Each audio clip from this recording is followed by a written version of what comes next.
Hello, it's Thomas George, and thank you for joining me in this video where we're going to be looking at writing chords in Logic Pro 10. This is actually a clip from my Songwriting for Electronic Producers course.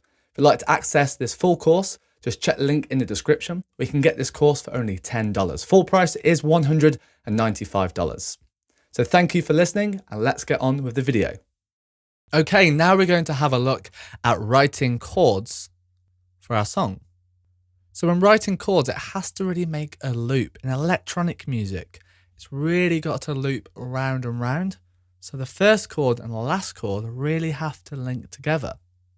Anything else in between, however, you can really do whatever you want. If you want to create more experimental music, music that sounds a bit more interesting, don't just stick to chords in the key. Don't just stick to predictable sounding chords. Experiment and try new ideas. I do have a complete music theory course if you'd like to expand this further, but we're going to jump in and start making some chords now.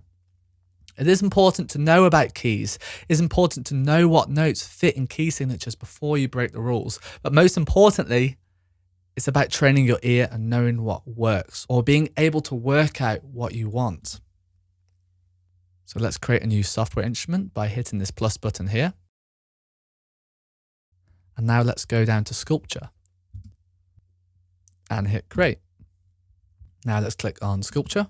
You don't have to use this synth. This is just one that I like.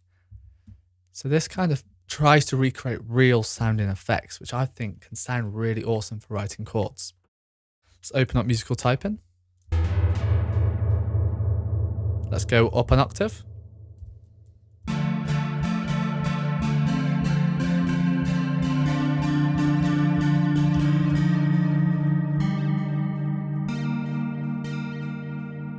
Okay, nice. I'm just going to start off with the factory default. So previously, when we wrote a bass part, it was in C minor. So I'm going to initially start off in C minor, but then I'm going to go into something new, some different ideas. So I'm just going to solo this for now, and we'll link it back up with the bass and drums later on. So let's actually just get this bass information and copy it over for now, and then just expand it out. It is a good idea to link the instruments together. It is all about locking in the different instruments when songwriting in Logic Pro or any other digital audio workstation. So let's just put this up an octave. Delete these. Okay, so you can hear we have this chord straight away. I'm going to put this E up an octave. This E flat. So we have the root note and the third up an octave. Let's hear this.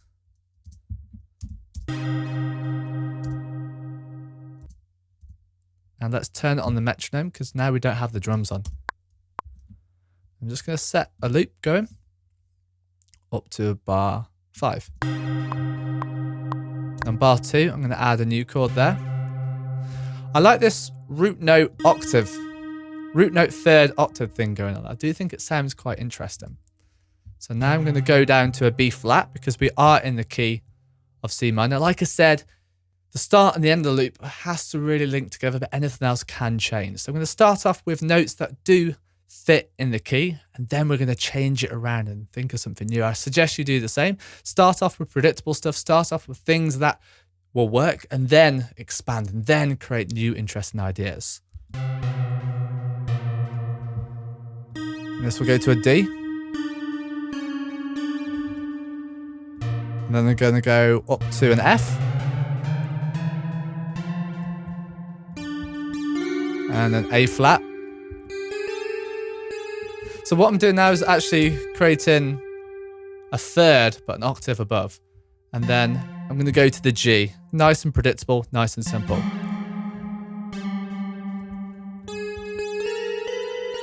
Okay, so let's hear this back.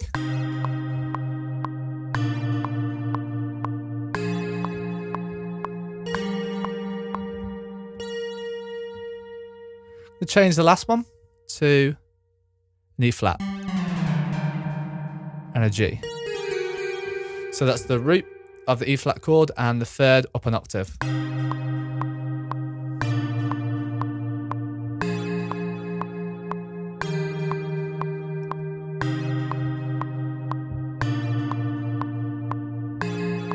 So you can hear that works. And then I'm going to add the fifth. The fifth note is the same in the major and the minor. So a lot of this is just knowing what notes fit in the chord. So all these notes at the moment fit in C minor. So C minor is different to C major. C major is all the white notes. You can turn a major scale into a minor scale by flattening the third, the sixth, and the seventh. So the third of C major is this E. So we just flatten it to this E flat. And then the sixth is this A. Flatten it to A flat. The seventh is this B. We flatten it to B flat. That's the same to turn any major scale into a minor scale. Flatten the third, flatten the sixth, and flatten the seventh. And vice versa to turn a minor scale into a major scale. So if you want to turn C minor into C major, sharpen the third, so sharpen this E flat into an E natural. Sharpen the sixth, so sharpen this A flat into an A natural. And sharpen the seventh, so sharpen this B flat to a B natural. So now we're going to add the fifth. This time we're going to add this with a different instrument, just so it sounds a bit more exciting. Because at the moment, if it's just all the same instruments playing these chords, it's not going to sound too exciting. So we're going to actually create another instrument. And this time we're going to use the EXS24. We're going to try and find some string samples. I think that could sound really nice. So let's go into EXS24. Let's click on here and then go down to, let's try pop strings. Let's try cello arco. So we get a nice smooth cello sound. Let's drag this first loop, which was this sculpture synth, down to the cello. Let's solo this. And now we're going to work out the fifth and have this fifth note playing. So the first one was a C. So we count up 5 notes because it's the same in a major or minor. 1, 2, 3, 4, 5. We get a G. So let's just move this to a G and delete the bottom one. Second is a B flat. So if you count up 5, 1, 2, 3, 4, 5 is the F. The third is a F. So if we count up 5, 1, 2, 3, 4, 5, we get a C. So we count up 5 in a major or minor because the fifth is also known as a perfect fifth, which basically means it fits in a major or a minor scale. And the last one is a E flat. And let's hear this back.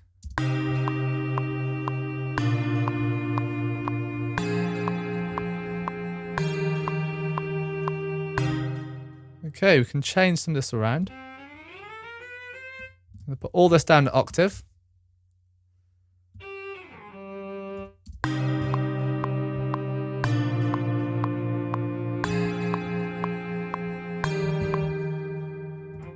You'll notice the third chord is an F. So I'm just going to leave this F note running. So it's just playing 2 notes here. And then what I'm going to do is actually go into the EXS24 and change some stuff around.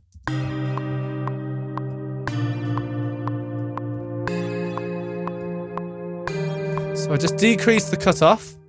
So it cuts out some of the highs, increase the drive, and increase the resonance, just to make it sound a bit smoother. And then I'm going to add some effects quickly now.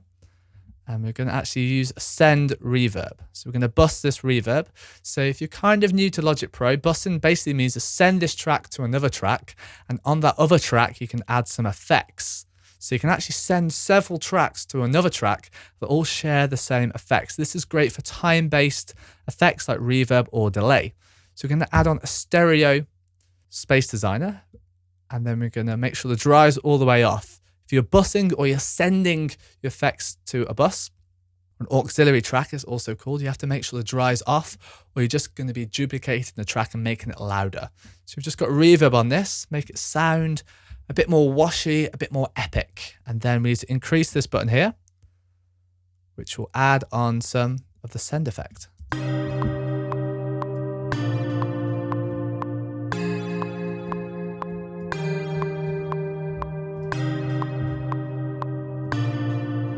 Then we're going to go into sculpture and change some of these sounds around, because sound design is very important in songwriting. Nowadays, It's not really the case where you can just write a few chords, you can write a melody and you send your song to a producer and you get signed by a record label. Now you really have to be able to produce it and write it all yourself. It'll save you a lot of time, a lot of headaches, just being able to learn this stuff yourself.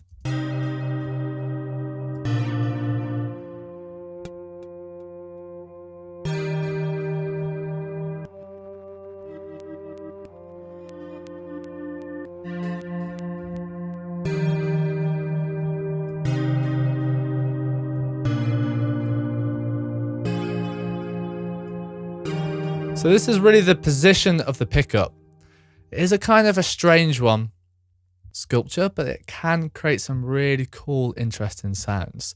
I do recommend, however, if you're new to sound design and you're new to actually making songs in Logic Pro, I do recommend using some of the presets. Let's use moduled pads.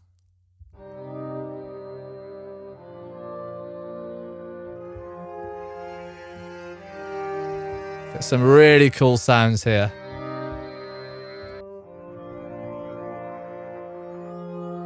Make sure as well it's always in poly if you're playing more than one note, because mono would just play one note at a time. If you are playing chords, it won't really work in mono.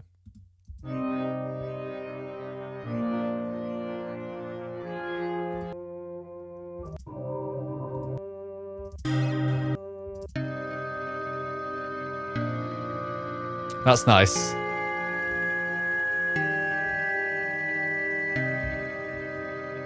Just going to add an EQ now, just to cut out some of these highs.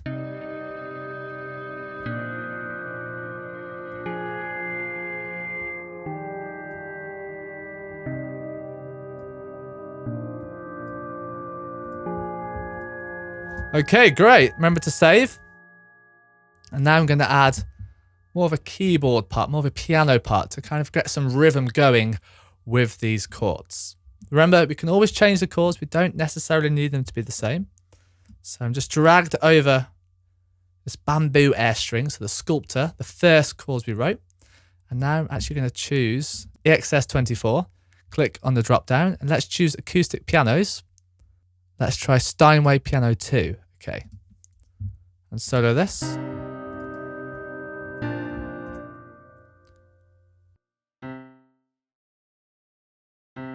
Here we're going to actually add the fifth as well. So that's a G. So the fifth, remember, of C is 5 notes up. Of B flat's an F. So count 5 notes up in your key signature.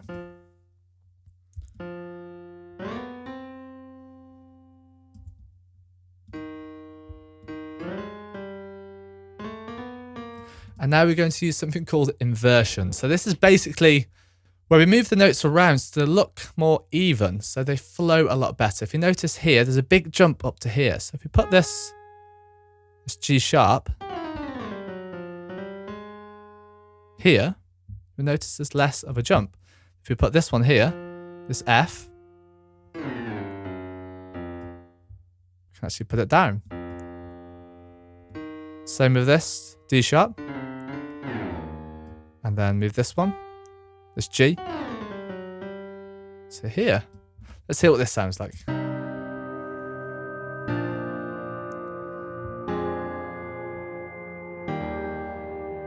I prefer it sound a lot more full like this. So I'm actually going to change a lot of these around. So let's move this F up here. Let's move this G up here. Now we get this kind of fuller sounding piano.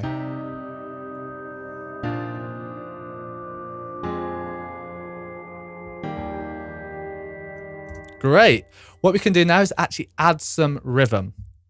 So now let's actually add on the drums, because we have some nice chords here. They sound really good, but they're not very rhythmical.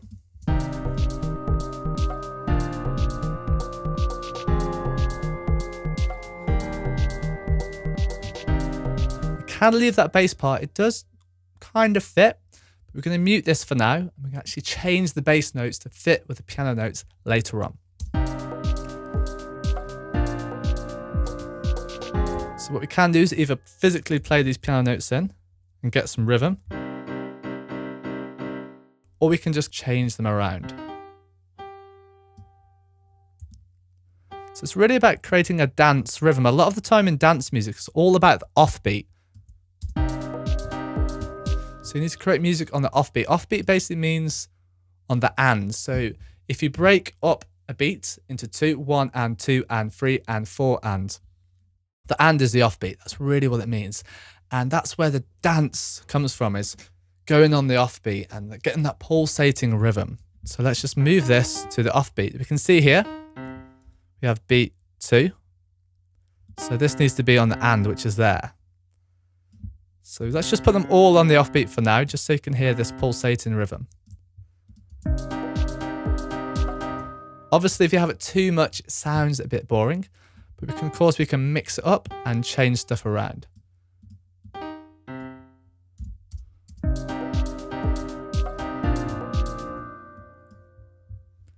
A lot of this is about experimentation. What do you actually want this track for?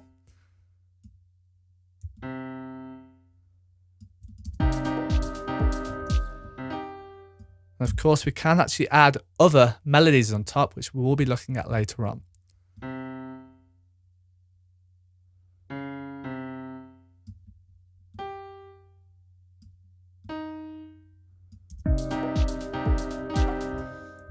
Quantize with Q.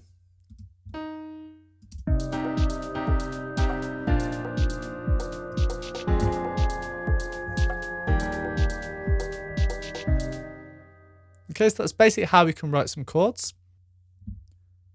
What we're going to do now is I'm going to leave this rhythm. It is all about experimentation, finding out what works. What you like as a rhythm might be different from what I like as a rhythm. But for now, let's actually change the bass part so it fits with these chords. So remember, the first chord was this C. The second was the B flat.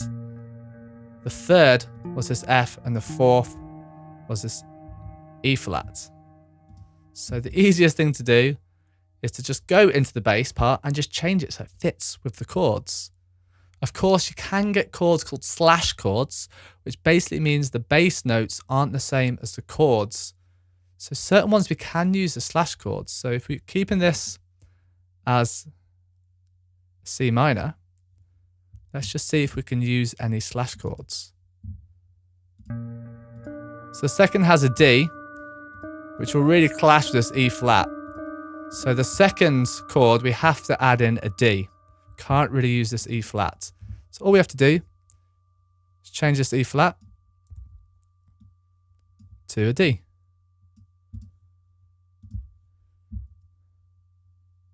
And E flat, of course, also has a B flat. So move this down to a B flat.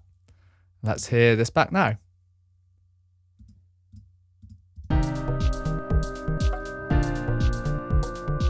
Nice. And now let's look at the third chord, which is an F minor. So let's go to this third one. Remember, F minor. C fits in F minor. Fits nice. That's the fifth. This is the seventh, which won't really work. So we need to drag this up to F. Now let's have a look at the fourth one, which was an E flat again. So we can just use the second one again. Nice and simple. And now what I'm going to actually do is just colour these differently. So hit Alt and C, just so we know they're different things. Okay, great. Remember, the second and the third were both E flats, so we're going to leave them like that. And now let's just copy these over. Start to make a bit of an arrangement now.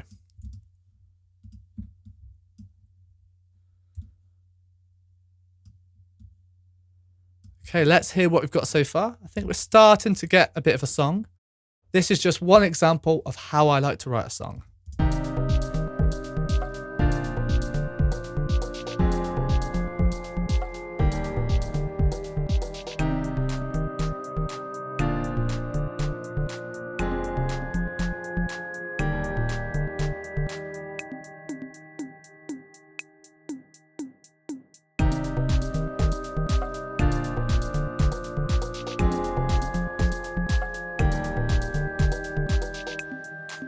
Okay, thank you for watching this lecture. In the next one, we're going to be looking at more experimental chords and more experimental patterns of notes.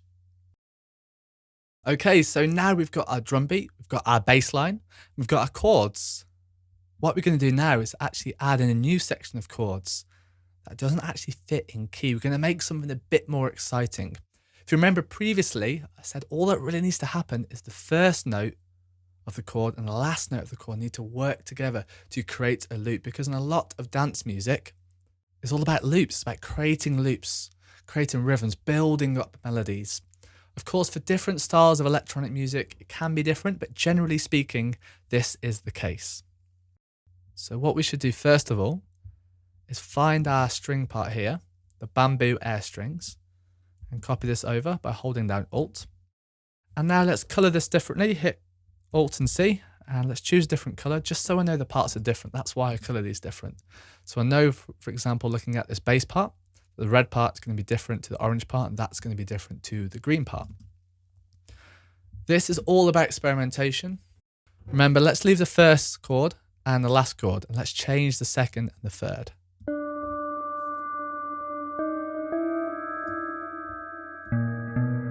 So we've got a different key now. We've done a semitonal movement, so semitone up, semitone down. This may sound terrible, it may sound amazing. Let's have a listen.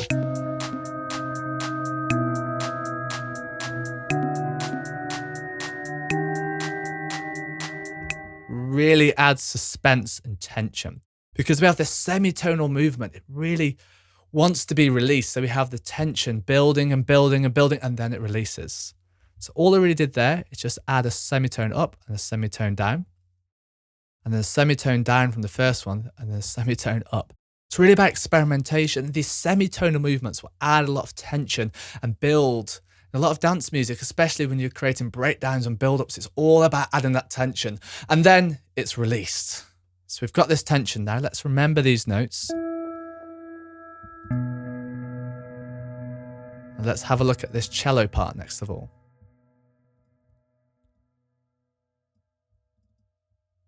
So what I'm going to do here is just have one note going all the way through this G. It doesn't really matter if it clashes, to be fair, because we're trying to add tension. Let's hear this.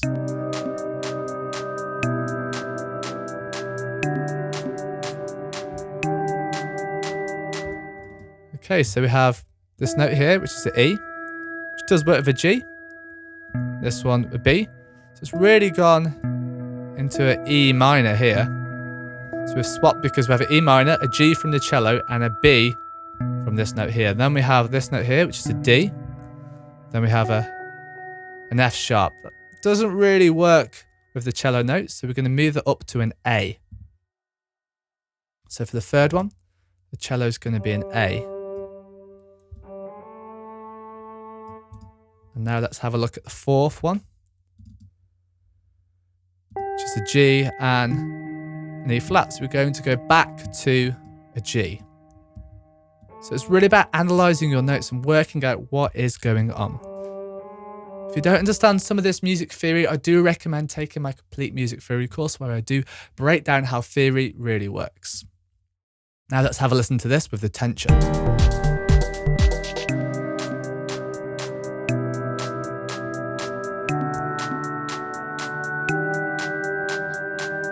Okay, great. And then we're going to add the piano. So remember, the first one and the last one is the same. Also, I'm just going to colour these just so I know it's different. And the second one and the third are very different. So I'm actually just going to copy and paste the second and third notes into this piano part here.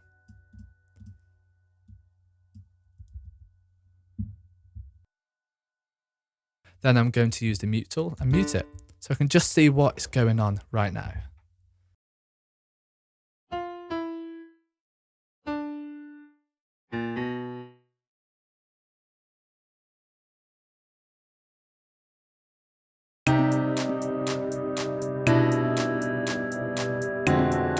So that really does clash.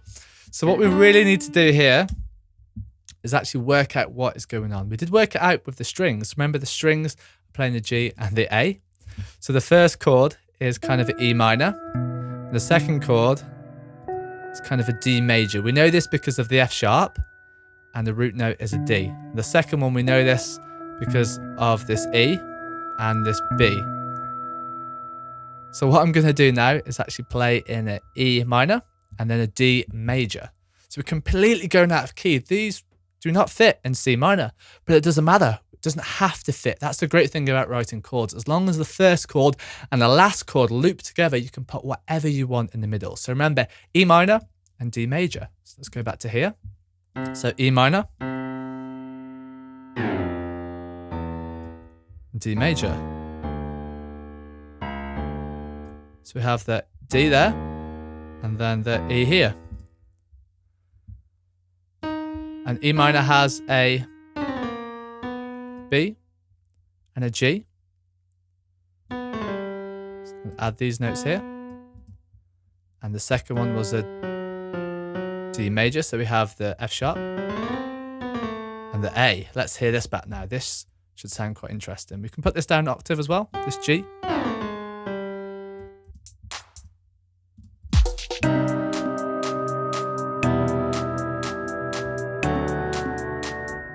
Put that back up an octave. Let's hear this back again.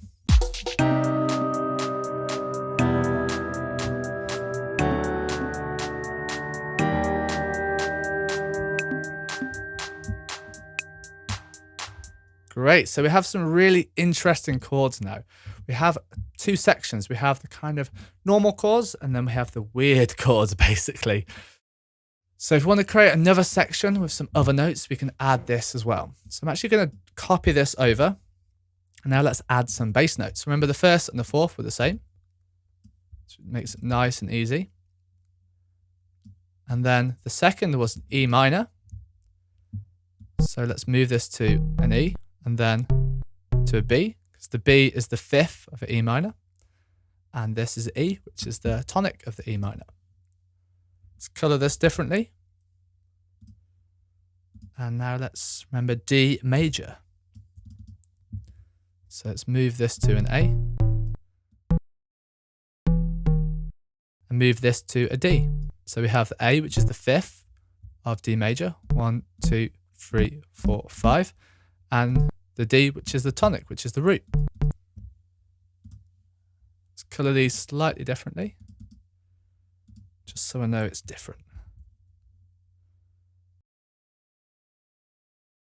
Let's hear this with the drums and bass also.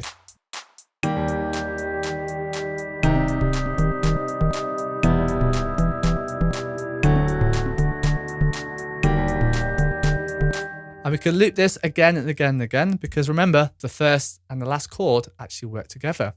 And then we can put in the other chords if we wish to allow some release. And with those other chords, you can add in the original drums.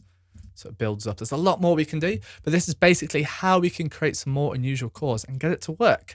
So let's hear our track so far, starting from here. And hopefully it's starting to build and sound more like a song.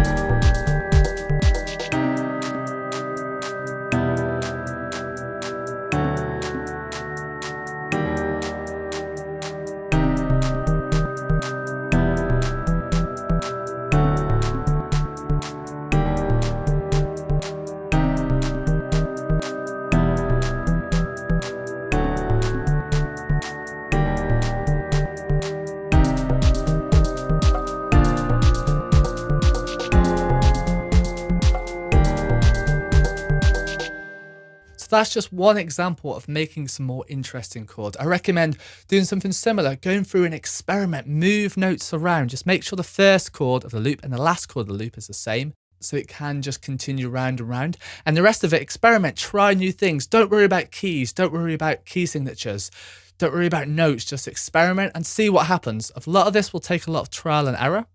That's what it's really about in songwriting. You're not going to make amazing music straight away. It will take a lot of arrangement, a lot of practice. So thank you again for watching this lecture, and I'll see you in the next one.